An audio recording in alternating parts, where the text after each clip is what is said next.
The Firm, India's only show on corporate law, tax and audit matters.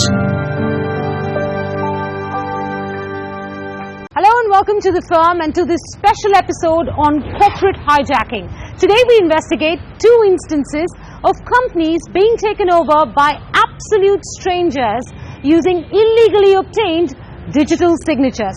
Right here in Mumbai suburb of Kandivli, DDPL and Unicorn, two associate companies, found out in March this year that their directors had been replaced by three strangers who were attempting a digital takeover of these two companies. And at stake was a 150-acre plot of land in Naigaon. DDPL Global Infrastructure and Unicorn Infra Projects are associate companies registered in Kandivli, Mumbai. Both are in the real estate business. They share the same promoter, Dharmesh Shah, and the same three directors, Hemant Patil, CP Khandelwal and Sunil Sardar. On 9th March, DDPL's company secretary discovered on the MCA website that these four directors and signatories had been replaced by three strangers, Alok Mishra, Abhishek Tripathi and Sunil Sheikh. There are originally in DDPL and Unicorn there are four directors. Dharmesh Shah, Hemant Patil, CP Khandelwal and Mr. Sunil Sardar. These are the four directors. All of that four were sacked and two new directors were there on the portal. This company secretary was shocked at that time. They informed me that had we changed the board or something. Immediately I told them that these things is not possible without board meeting and all that things. These things are not possible. There may be some mistake. You check that thing. They checked thoroughly very well and they came to know that there is some fraud had happened in the company. I think on that day we filed complaint at Kandivli police station immediately when we came to know that somebody had used forged digital. They had obtained forged digital signature of Mr. Sunil Sardar. Using his digital signatures, they had appointed one of the new director, which we are not aware. By law, every company director must have a Director Identification Number or DIN issued by the government. Each DIN is to be accompanied by a digital signature. But digital signatures can be changed. So fraudster Alok Mishra used a fake PAN card and MTNL bill to obtain a digital signature certificate on DDPL director Sunil Sardar's name. Mishra then replaced Sunil Sardar's authentic digital signature on the MCA website with this fake digital signature. Using this fake signature of Sunil Sardar, Alok Mishra then appointed himself as a DDPL director. Mishra then appointed two others to the board, Abhishek Tripathi and Sunil Sheikh. Mishra resigned thereafter, but Tripathi and Sheikh made fraudulent filings to show that the four authentic directors of DDPL had been removed. That left only Tripathi and Sheikh on the DDPL board. The two fraudsters then attempted to increase DDPL's share capital from 5 crore rupees to 45 crores. First of all, these people had obtained forged digital signatures of Sunil Sardar. After that, they had shown that there were board meetings held in my office, in this office only, which were never happened. And they appointed one director. One director was Alok Mishra. Yeah, Alok Mishra. He had been appointed by Sunil Sardar using his Sunil's fraudulently obtained signature. Yeah. After that, these gentlemen again, Alok Mishra, had appointed two new directors on the board by conducting one more board meeting in this office only. Again, fictitious board meeting. You don't know any of these people, your colleagues don't know any of these people. Nobody. Alok Mishra, Sunil Sheikh, Abhishek Tripathi, they are unknown to you. Unknown to us. Could it be that there is some property dispute or something like that and they claim rights to any properties that you all might be managing or developing? We are holding there are two groups. We are holding 99% equity in one of the company, and other company we are holding 97% equity. There are no outside persons. In 99 and 97% equity when we are holding and somebody wants to deprive our rights or want to take some control on the property by doing all these forged documents or want to create third party right, or whatever in their mind. What do you think they were trying to do? Because even after you filed the police complaint, you found that they were attempting to increase your authorized share capital from 5 crores to 45 crore rupees, Correct. allot themselves extra shares. Correct. I understand that these people must be having an eye on the property because it is a very lucrative project. Just we got the award that this is the best upcoming project of the year, township project of the year. The same modus operandi was also used to hijack DDPL's associate company, Unicorn Infra Projects. What I understand that 2 or 3 or 5 people cannot work, or they cannot give this thing up to this level. Company secretaries are definitely involved because all these forms are getting filed by company secretaries. And wherever these people had filed, that is e-mudra. E-mudra is also there. I understand there is a complete millibhagat of all these people and they had done everything. We also went immediately to Bombay High Court, filed the case. We went to ROC, filed a complaint out there, told them that all the filings should be blocked immediately. Thankfully, even the MCA website or MCA regional director ROC helped us. Immediately they blocked the sites. We went to Bombay High Court, immediately moved the matter. We served on other side. Thankfully, Justice Patel immediately understood the gravity of this matter, gave the restraining order immediately. What progress has been made by the cybercrime cell? Cybercrime had done investigation at Delhi. Cybercrime had met these people, Zamir Sheikh also, what he confirmed to us. But they are doing the needful. They are saying it will take. They are taking much time. I understand. But no one has been apprehended as yet. No. Did this incident scare you? Definitely yes. I understand that I have to go into the all system of partnership firm. Why I have to go in this digital world? It is better to be in the old way of books of accounts and all that. Panditji used to do everything on books. It is better to go on that fashion only. Because of these digital things, the things are difficult for me today. Just a few months before DDPL and Unicorn were being hijacked, not far away in Bandra, another company was also a victim of a clandestine and illicit takeover. The Sheth family incorporated Maniklal Mansukh Private Limited or MMPL in 1923. In 1934, MMPL acquired a 13,233 square meter property in Bandra. Over the years, the property was tenanted and then a redevelopment agreement signed. In January this year, MMPL's 2 shareholders, who were also its only 2 directors, were shocked to find that a complete stranger claimed to have acquired MMPL's Bandra property. On further investigation, MMPL's 2 owners found that they had been replaced by an Ajay Harinath Singh, who now owned 96% of the company.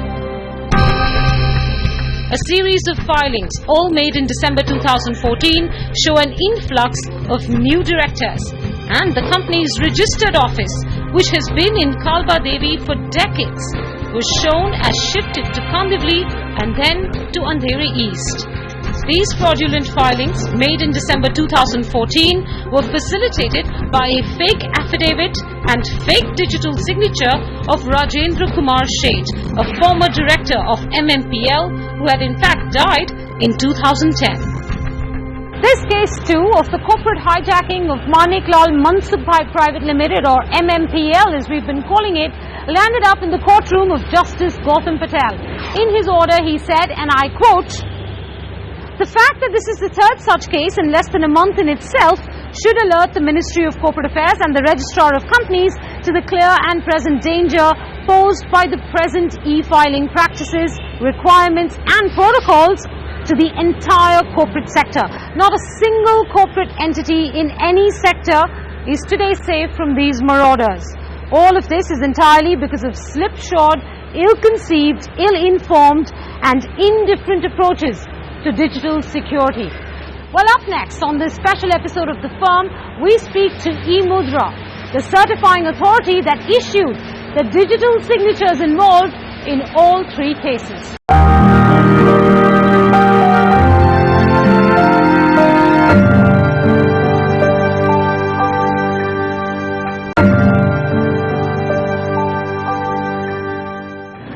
back. You're watching The Firm, a special episode on corporate hijacking. Today we're investigating two instances of Mumbai-based private companies being hijacked or taken over by complete strangers using illegally obtained digital signatures. Now there are 6 certifying authorities in India that issue these digital signatures.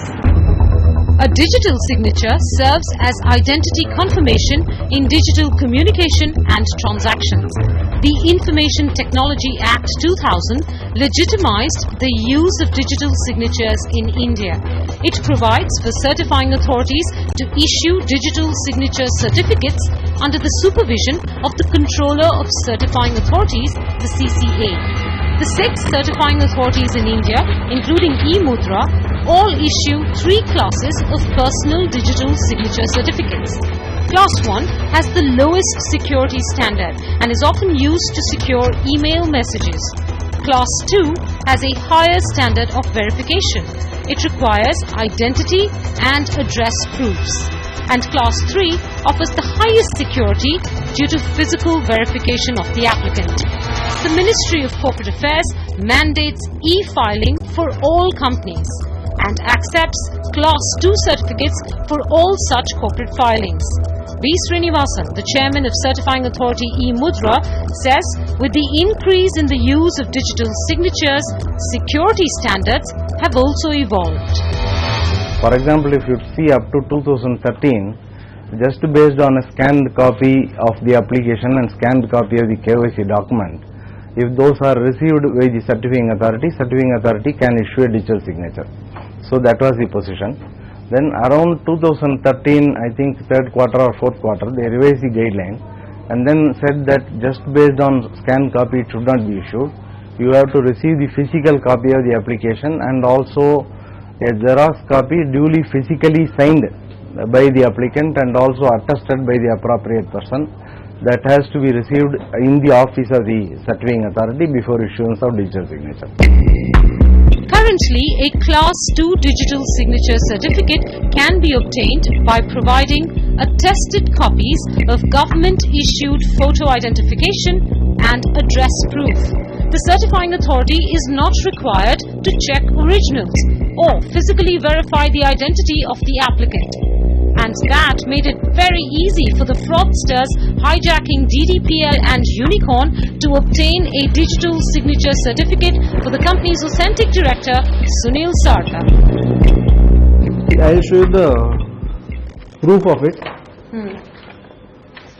Billing date is of 31st Jan 2014 and the date is bill date is 31st Jan 2015. After 1 year. My goodness, that what certification this company secretary had done and what the agency had done. Next is the photographs of Sunil Sarda had been changed. This is not Sunil Sarda. No. This Sunil Sarda. Can you match this? Signatures are completely different.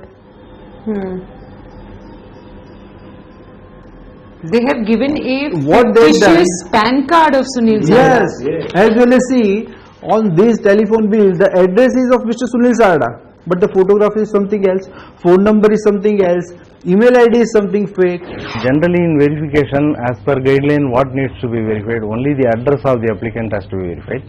And the other thing we have to ensure is that the bill is not 3 months old. So for that, what is verified is the bill date. And every day when you see some 2,000 to 10,000 certificates are being issued, the clerical person who is at the verification desk, what he does is he routinely verifies the address and routinely verifies the date of the bill and ensures that it is not more than 3 months old. The purpose of a certifying authority is to certify that the person who is applying for the digital signature is actually the person he purports to be in the context of the telephone bill that he uses, the address proof that he gives and things like that. I don't think it is acceptable for a certifying authority to rubber stamp a digital signature because that would completely defeat the purpose. The fraudsters at MMPL were able to reappoint former director Rajendra Kumar Sheth and obtain a fake digital signature on his name in December 2014, even though he died in 2010. We will know that the person is dead. No, as long as the PAN card is there, and in the PAN card there is no validity date for the PAN card. There is no provision every 2 years you have to take a new PAN card. So if his PAN card what he has taken in 2010 is available with somebody, and in his address some bill is coming, then what we are verifying is only the copy of the PAN card and the copy of the bill. So that's where, and no way for us to know whether the person is dead or not. Process of verifying whether a person is dead or alive would be in many ways like looking for a needle in a haystack. Once we have a more robust national identity which is linked to the registrar for births and deaths and things like that, it may be possible.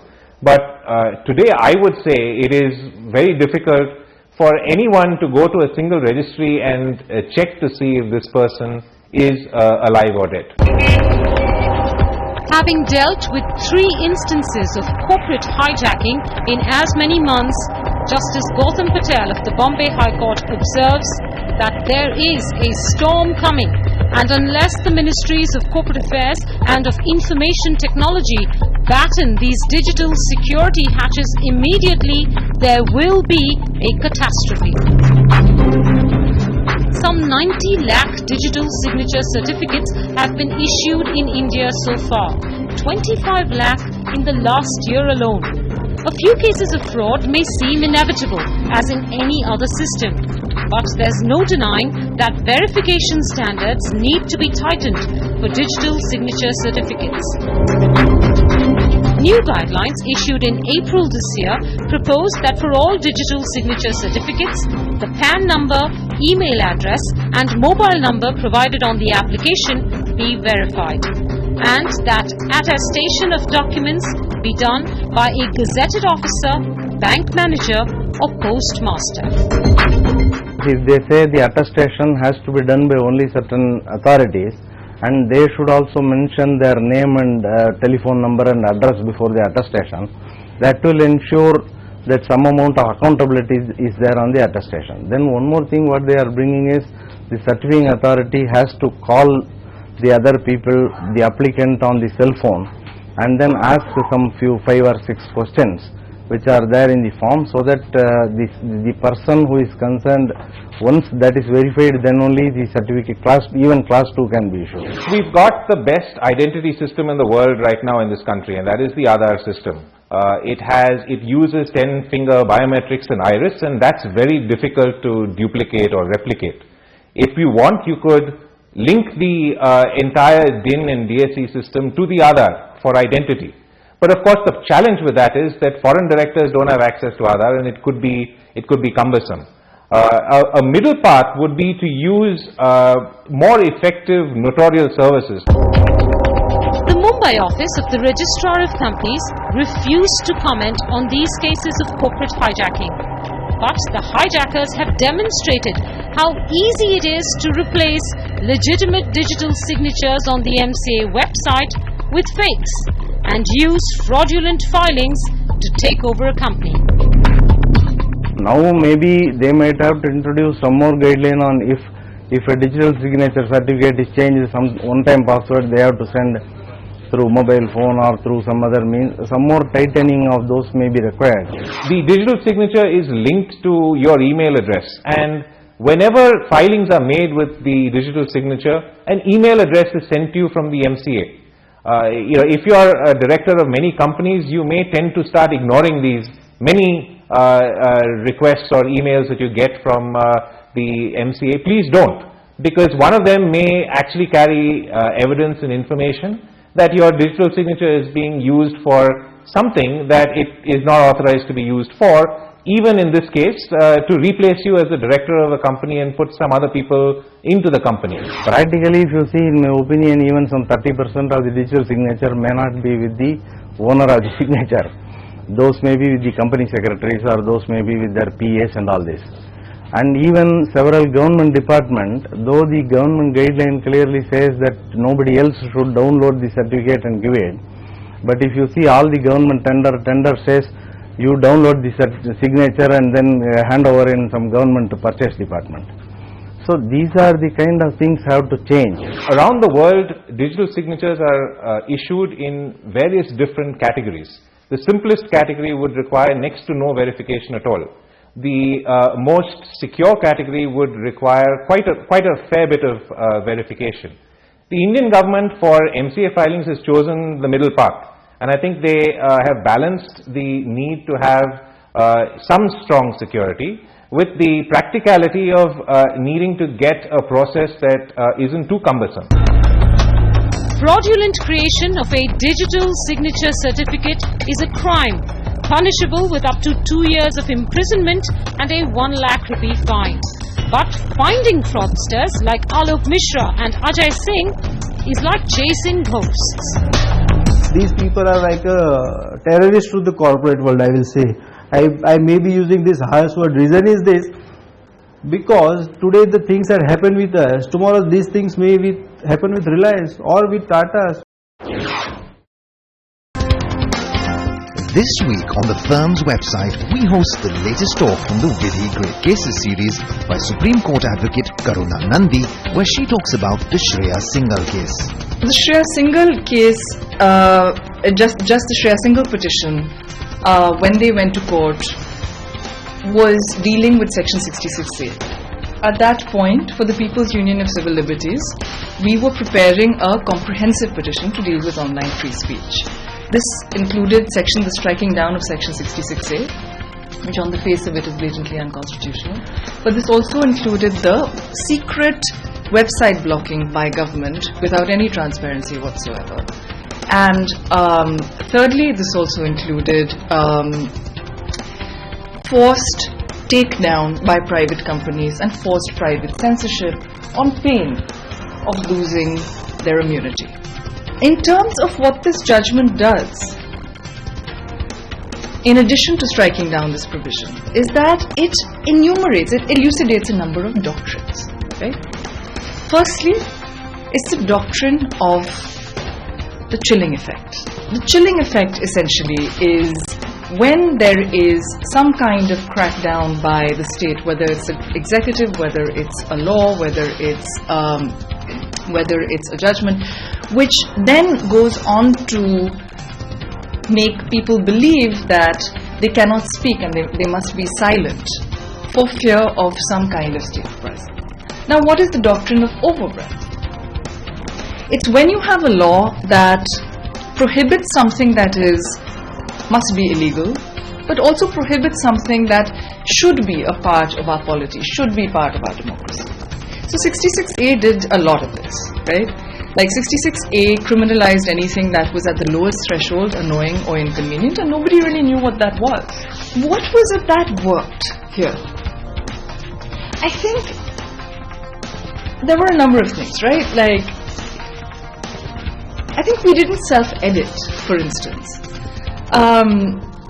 We challenged, ours was a very comprehensive petition, and we challenged Section 66A, yes, but we also sort of wanted natural justice and constitutionality read into the website blocking rules, and we also were challenging the intermediary rules. Now, this seems like a lot, right? Like to go to court and say that, look, this act passed by Parliament, there's problem A, problem B, problem C, and can you basically strike down and read various things into all of this? But I think we went with the principle of it, which is that if this is wrong, if this is constitutional, then it must be challenged. And let us not self-edit. And if the court does not want to interfere, let the court not interfere. I would urge you to read this judgment, and I would urge you to read it in detail. Because one thing that this judgment has, and the one thing that it brings, is courage. It is a 2-judge bench that has basically overhauled the face of online speech in India and the face of speech, constitutional speech in general.